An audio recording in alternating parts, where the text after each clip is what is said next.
Mesdames et messieurs, bonjour. Vous êtes à l'écoute de l'Élan africain. Bienvenue dans cette nouvelle édition de Afrique Hebdo, un rendez-vous hebdomadaire, retraçant les grandes lignes de l'actualité africaine. Au sommaire. Le gouvernement britannique persiste et veut envoyer les demandeurs d'asile au Rwanda. Un nouveau traité a été signé à Kigali pour tenter de contourner la décision de justice censurant ce projet gouvernemental. Le président Félix Tshisekedi compare son homologue rwandais à Adolf Hitler. Il veut en finir avec la présence militaire rwandaise à l'est de son pays. Le général Tchiani rompt de plus en plus l'isolement diplomatique. Le chef de la transition nigérienne a été accueilli vendredi avec les honneurs au Togo. Bienvenue encore.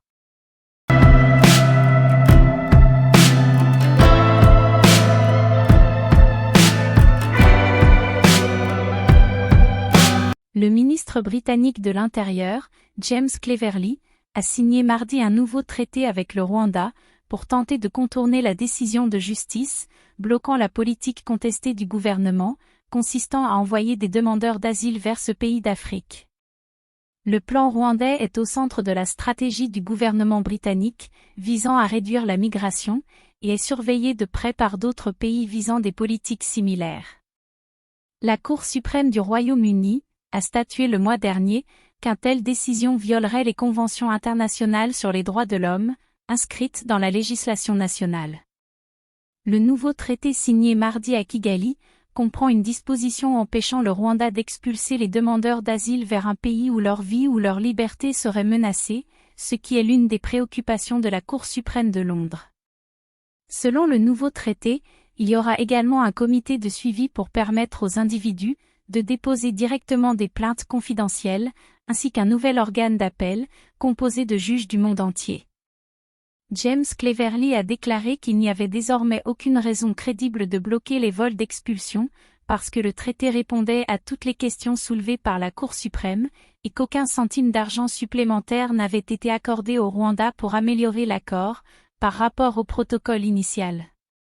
J'espère vraiment que nous pourrons désormais agir rapidement, a déclaré le ministre britannique de l'Intérieur, lors d'une conférence de presse à Kigali, la capitale rwandaise. De nombreux avocats et organisations humanitaires estiment pour leur part qu'il est peu probable que les vols d'expulsion puissent commencer avant les élections de l'année prochaine. Le parti travailliste d'opposition, qui dispose d'une avance à 2 chiffres dans les sondages, envisage d'abandonner le plan rwandais s'il gagne. Le retrait de la force de la communauté de l'Afrique de l'Est, déployée à l'est de la République démocratique du Congo, et dont Kinshasa a refusé le renouvellement, la jugeant inefficace, s'est poursuivi vendredi 8 décembre, avec le départ de Goma, de plus de 250 soldats sud-soudanais. Près de 300 soldats kenyans de cette force, dont le mandat s'achevait ce 8 décembre, avaient déjà quitté Goma dimanche dernier. Outre les soldats kenyans et sud-soudanais, la force de la communauté de l'Afrique de l'Est comprend des militaires ougandais et burundais, qui devraient, eux aussi, partir dans les prochaines semaines. Alors que cette force de la communauté des pays de l'Afrique de l'Est se retire, les combats s'intensifient entre les rebelles du M23 et l'armée régulière de la République démocratique du Congo. Jeudi, la rébellion du M23 s'est emparée de la localité de Mushaki, qui donne accès au prestigieux carré minier de Rubaya. C'est en effet à Rubaya qu'on trouve le tantal, un produit minier dont la République démocratique du Congo détient 80% de la réserve mondiale. Les rebelles avancent vers la colline de Murmure, pour tenter de couper la route Sake-Minova, dans le village de Kiroch, afin d'isoler complètement la ville de Goma du reste du pays. Mushaki, la localité prise par les rebelles, est une plaque tournante du transport, qui ouvre la voie aux grandes villes de la région du Kivu, à l'est du pays. La cité a changé des mains entre les rebelles et l'armée tout au long du conflit. Les combats s'intensifient alors que le pays se prépare aux élections du 20 décembre, qui opposeront le président sortant Félix Tshisekedi à un peu plus d'une dizaine d'autres prétendants au fauteuil présidentiel. Le problème de la guerre et de l'insécurité qui règne à l'Est est l'un des sujets majeurs qui reviennent dans les discours électoraux. En campagne à Bukavu dans le sud Kivu, le candidat Tshisekedi a promis d'en finir une fois pour toutes avec la présence des agresseurs étrangers, nommant le Rwanda, qui est constamment accusé de soutenir les rebelles du M23. Le président congolais s'en est violemment pris à son homologue rwandais, qu'il compare à Adolf Hitler. Notre objectif sera de refermer la parenthèse ouverte en 1997 par l'introduction dans notre pays, l'intrusion dans notre pays de nos voisins belliqueux à travers l'AFDL. On pourra ainsi refermer cette parenthèse douloureuse et sombre pour la République démocratique du Congo. Et pour terminer ce point sécuritaire, je vais m'adresser au président rwandais Paul Kagame pour lui dire ceci. Puisqu'il a voulu se comporter comme Adolf Hitler en ayant des visées expansionnistes, je lui promets de finir comme Adolf Hitler.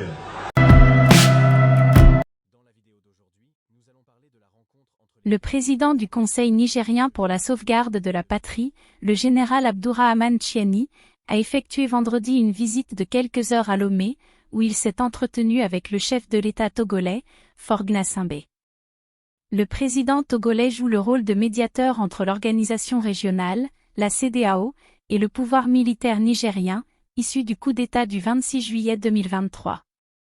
Selon un communiqué publié par la présidence togolaise, les deux présidents ont largement abordé la situation sécuritaire de la sous-région, marquée par la persistance du terrorisme et l'extrémisme violent en Afrique de l'Ouest et au Sahel, et ont fait part de leur volonté commune de mettre en synergie les moyens et ressources, afin de mieux faire face à ces menaces. Abdourahmane Tchiani a renouvelé ses remerciements au président Faure Gnassingbé pour avoir accepté de conduire la facilitation entre le Niger et la communauté internationale, poursuit le communiqué. Pour sa part, Faure Gnassingbé a salué le rôle de la communauté économique des États de l'Afrique de l'Ouest, la CEDEAO, qui ne cesse de déployer des efforts louables, en vue de préserver la stabilité politique des États, facteur essentiel de leur développement économique. Les deux délégations se sont félicitées des perspectives de coopération bilatérale, en matière de transit et de transport sur le corridor Lomé-Ouagadougou-Niamey, qui pourront être envisagés après la normalisation de la situation. La coopération économique entre le Togo et le Niger est importante. Une partie de l'import et de l'export passe par le port de Lomé. Toutefois, depuis le coup d'État, Niamey est sous sanction économique de la CEDEAO. Afin de développer les échanges, les deux pays ont convenu de l'ouverture de l'ambassade du Togo à Niamey. Des responsables de l'organisation islamiste palestinienne, le Hamas, se sont joints mardi aux membres de la famille de Nelson Mandela, pour déposer des couronnes de fleurs, devant la statue de l'homme d'État sud-africain et lauréat du prix Nobel de la paix, pour marquer le 10e anniversaire de sa mort. L'ancien ministre du gouvernement du Hamas, Bassem Naïm, était en Afrique du Sud avec une délégation, et a rejoint le petit-fils de Mandela, Mandla Mandela, et d'autres, lors de la cérémonie. L'Afrique du Sud exprime son soutien à la cause palestinienne depuis des années, et a vivement critiqué Israël pour sa réponse aux attaques du Hamas du 7 octobre. L'Afrique du Sud compare les actions d'Israël à Gaza, à son propre système d'apartheid, de ségrégation raciale.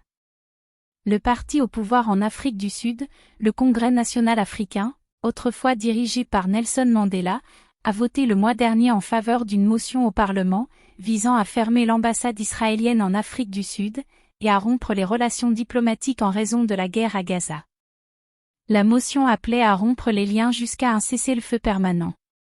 La motion a été adoptée à une large majorité, mais doit être validée par le président Cyril Ramaphosa, qui a critiqué Israël mais également condamné le Hamas, pour ses attaques contre les civils israéliens qui ont déclenché la guerre. Mandla Mandela est député du parti au pouvoir en Afrique du Sud, et a accueilli Naïm et d'autres membres du Hamas en Afrique du Sud. Ces derniers ont rejoint une marche pro-palestinienne au CAP la semaine dernière, et ont assisté à une conférence à Johannesburg, organisée par Mandla Mandela en soutien aux Palestiniens. Nelson Mandela est décédé le 5 décembre 2013 à l'âge de 95 ans. Le soutien de l'Afrique du Sud à la cause palestinienne est l'un des héritages de l'ancien président, icône anti-apartheid, qui comparait le sort des Sud-Africains noirs sous le régime d'apartheid à celui des Palestiniens en 2013. Mais Mandela s'est également rendu en Israël en 1999 après la fin de son mandat présidentiel et a tenté d'améliorer les relations.